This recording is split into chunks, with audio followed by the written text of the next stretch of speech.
बच्चों, लेक्चर 3 में जिस एग्जाम्पल पे मैं था,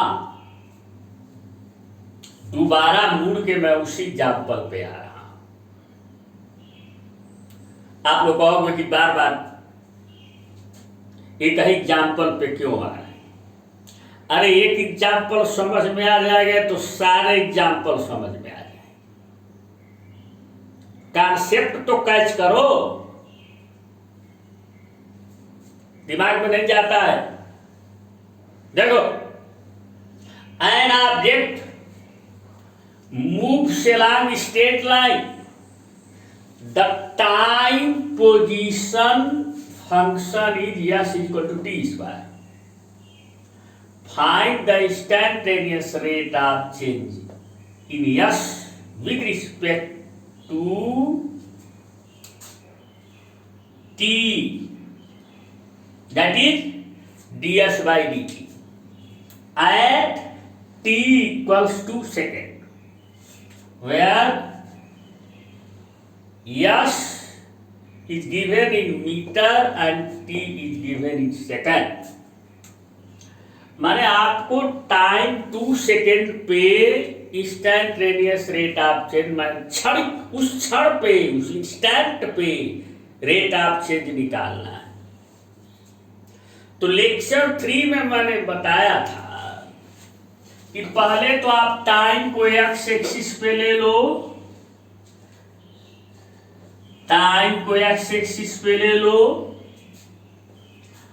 और करस्पॉन्डिंग वैल्यू ऑफ यस को वाई एक्सिस पे ले लो और ग्राफ प्लॉट करो। और उसके बाद इस ग्राफ पर देखो कि कहां टाइम की वैल्यू 2 सेकेंड है, वहां से इस ग्राफ के इस पॉइंट पे टेंजेंट ड्रा करो और ड्रा करके ये टेंजेंट जो है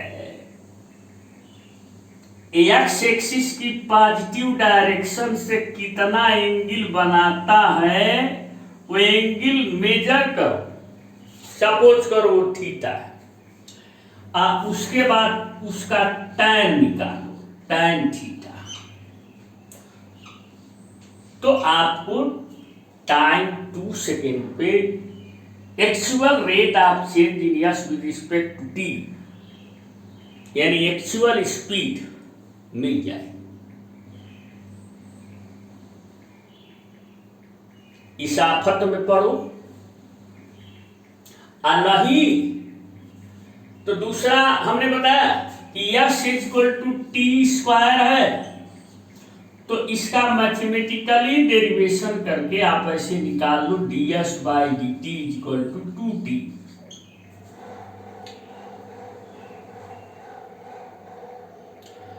इसके बाद इसमें D S by D T actual rate of change in S with respect to T at t is equal to 2 second, यहाँ पे t की वैल्यू 2 सेकेंड रख दो तो 2 2 जा 4 मीटर पर सेकेंड आ जाएगा। इस एंगल को निकाल के इसका टैन भी निकालोगे ना तो आपको आएगा 4, रियल में आएगा। तो ये ठीक है कि ये ठीक है? दोनों ठीक है अपनी अपनी जगह पे, थोड़ा ये इजी है। तो का बार बार मैथमेटिकल डेरिवेशन करेंगे? नहीं, मैथमेटिकल डेरिवेशन नहीं करेंगे। इसके लिए फार्मूले आते हैं। जैसे फार्मूला आता है y equal to X to power n, then dy by dx is equal to n x power n minus 1। ये डिफरेंशिएशन का फार्मूला है। तो इसके बेस पे अब आपको ये s is equal to t square लिखा होगा तो y की जगह पे s है, x के जगह पे t है। तो अब इस फार्मूले का यूज करोगे डायरेक्ट आप, तो ds by D T equal to D, तो ये क्या हो जाएगा 2t। कैसे 2t हो गया? अरे यहाँ पे n के जगह पे यहाँ क्या है 2 है, x के जगह पे क्या है t है। तो जो 2 है तो अब ये पावर इधर आ जा रहा है और यहाँ पे पावर एक कम हो जा रहा है, तो क्या हो जाएगा? इस फार्मूले का यूज करो तो 2 और t, x की जगह पे t है ना, तो t to the power 2 minus 1, इसका यूज करो 2 माइनस 1, n माने 2 माइनस 1, देखो तो नहीं आ गया 2t। लेकिन इस लफड़े पर हम बाद में विचार करें। अभी तो हम जो हमने कंक्लूजन पाया है उस कंक्लूजन को एक रूल ऑफ ग्राफ 3 लिखें। देख, ये है rule of graph 3। If y is equal to F X, y x का फंक्शन है and the graph between x and y is curve, तेरा मेरा है, then the slope of tangent at any point to the graph gives the instantaneous rate of change in y with respect to x at that point।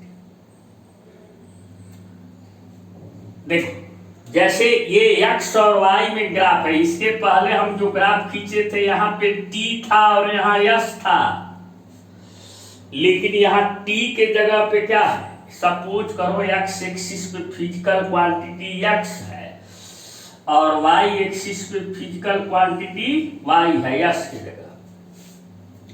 और अगर तुम्हें चाहिए कि x के किसी वैल्यू पर, यहाँ पे मान लो पॉइंट P है, instantaneous rate of change in y with respect to x चाहिए, इंस्टेंटेनियस रेट ऑफ चेंज छताक्षरी, तो यहां से टेंजेंट ड्रा करके और टेंजेंट जो x एक्सिस एंगल बना रहा है उसको मेजर करके उसका tan थीटा निकाल लो, तो आपको x से विद रिस्पेक्ट टू y में रेट ऑफ चेंज उस पॉइंट पे मिल जाएगा, x के उस वैल्यू पे मिल जाएगा, x का जिस वैल्यू पे तुम चाहते हो। तो dy by dx at point P is equal to tan theta. Note, if y is equal to fx given, मैंने फंक्शन दिया हुआ जैसे y is equal to x square या ऐसे सब दिया हुआ है, तो dy by dx निकालना, then we can find the instantaneous rate of change in y with respect to x at a point to the graph with the help of differentiation। इसको हिंदी में अवकलन कहते हैं। तो हम डिफरेंशिएशन के फार्मूला को अप्लाई करके भी बिना ग्राफ और खींचे डायरेक्ट हम रेट ऑफ चेंज निकाल सकते हैं। तो अब हमें क्या करना है? अब क्या पढ़ेंगे? अब तो हम लोगों को डिफरेंशिएशन के फार्मूलों के बारे में जानना है। तो हम अभी शुरू में जब समझा रहे होंगे तो इसमें हम डिफरेंशिएशन पे एक्सरसाइज लंबी लंबी नहीं करवाएंगे, हमको बस डायरेक्ट कॉन्सेप्ट देना है। लास्ट में जब आपके दिमाग में डिफरेंशिएशन का कॉन्सेप्ट आ जाएगा तो अदर फार्मूले लिखेंगे। अभी हम कुछ बहुत जरूरी फार्मूले लिखते रहे हैं डिफरेंशिएशन के। बहुत जरूरी जो है वो फार्मूले हम लिखते हैं, जितने से हम आपको डिफरेंशिएशन समझा सकें, उससे ज्यादा नहीं है। तो बहुत से, लेकिन उसके बारे में हमें चर्चा बाद। एक फार्मूला पहला है y इक्वल टू x पर n, then dy by dx, ऐसे लिखते हैं d, इस पे भी d लगा दो, dx पर n बाई dx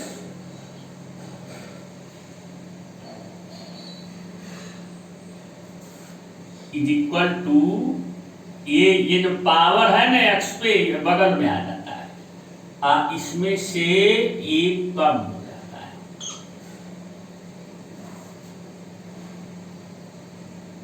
ठीक है, एक तो एक माइंड में ये रखना, फिलहाल जब तक हम कॉन्सेप्ट समझा रहे होते हैं तब तक। एक और है दूसरा, y is equal to c constant value,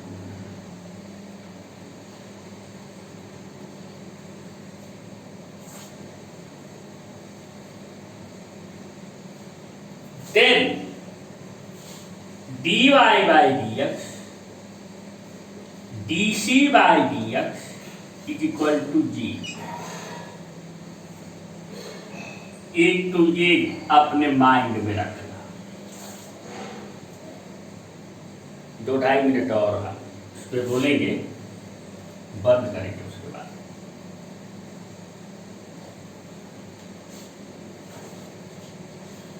एक और जल्दी जल्दी के लिए, y is equal to x, तो dy by dx, dx by dx जो है इक्वल टू 1 होता है। तो हालांकि ये कोई फार्मूला नहीं है, शॉर्टकट में यूज कर देते हैं। अब आप कहोगे कि ये तो हम इसका मेथड हमने निकाल के दिखाया है, S equal to T square मान के हमने निकाला था। ये जो हमने लिखा कांस्टेंट है, तो कांस्टेंट में कोई चेंज होगा नहीं होगा। x की वैल्यू चेंज होती रहेगी, लेकिन y की जो वैल्यू कांस्टेंट है उसमें चेंज ही नहीं होगा। तो rate of change in constant with respect to x is equal to g। एक है dx by dx is equal to 1। तो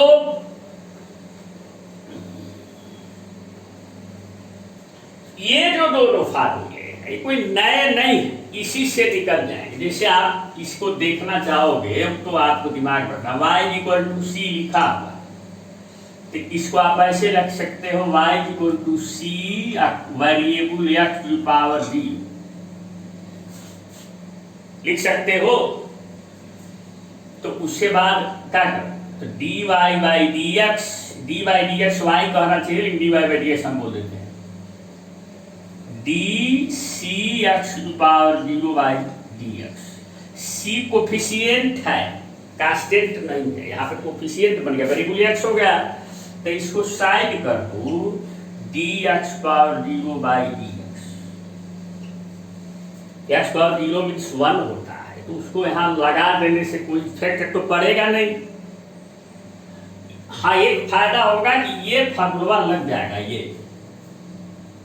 अप्लाई, तो इसको अप्लाई करो, x power n by dx, तो यह इधर आ जाएगा, x पे कम, तो कोफिशिएंट जो है इधर हो गया, अब यहाँ तो कोफिशिएंट हो गया, x पे जो पावरवा है ये इधर आ जाएगा, x पे जो पावर में से एक कम हो जाएगा, तो c into 0 into X to power -1। तो ये 0 जो है सबको मिला जुला करके 0 नहीं कर देगा, वही फॉर्मूला तो है जो पहले लिखा था। आइए,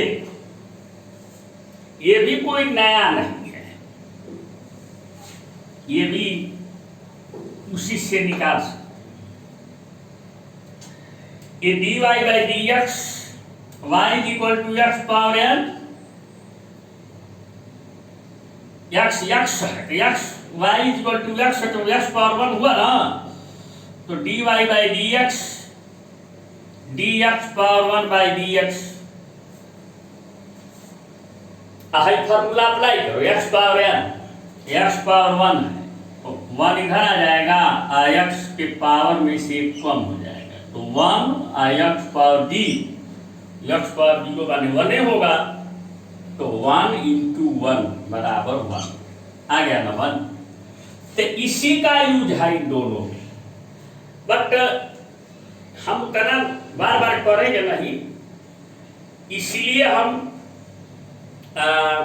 शार्टली इसको दिमाग में रखते हैं, D S by D X equal to 1, D constant by D X equal to 0। अब अगले लेक्चर में हम कुछ डिफरेंशिएशन से रिलेटेड एक दो क्वेश्चंस बता दें आपको, जिससे थोड़ा सा आपका माइंड वाश हो जाए। Thank you.